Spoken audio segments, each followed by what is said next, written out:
இந்த துலா ராசி துலா லக்னத்தை சேர்ந்த ஆண்களுக்கு எதிர்பார்த்தபடி மனைவி அமையலன்னு வச்சுக்குவோம். அதை இவங்க மிகப்பெரிய ஏமாற்றமா கருதுவாங்களா?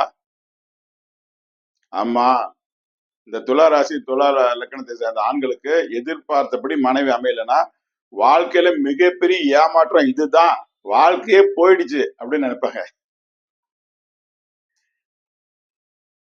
இந்த ராசியை சேர்ந்த ஆண்களுக்கு எதிர்பார்த்தபடி மனைவி அமையல, வாழ்க்கையில மிகப்பெரிய ஏமாற்றம் இதுதான் அப்படின்னு நினைக்கிறாங்க. வாழ்க்கையே போய்விட்டது அப்படின்னு நினைக்கிறாங்க. அப்படின்னா இவங்க மனைவி விட்டு பிரிஞ்சிருவாங்களா? வாழ்க்கை துணைவரை விட்டு பிரிஞ்சிருவாங்களா? மனைவியை விட்டு இந்த ராசியை சேர்ந்த ஆண்கள் பிரியவே மாட்டாங்க. விட்டு கொடுத்து போக பழகிக்குவாங்க. அந்த விட்டு கொடுத்து போறதுக்காக வாழ்க்கை துணைவரோட விவகாரங்கள் இருக்கு பாத்தீங்களா, அதை முழுமையா இவங்க அங்கீகரிக்க மாட்டாங்க, விரும்ப மாட்டாங்க. பிரிய மாட்டாங்க, விட்டு கொடுத்து போக பழகிக்குவாங்க. வாழ்க்கை துணைவரோட விவகாரங்கள் முழுமையா விரும்ப மாட்டாங்க, அங்கீகரிக்க மாட்டாங்க.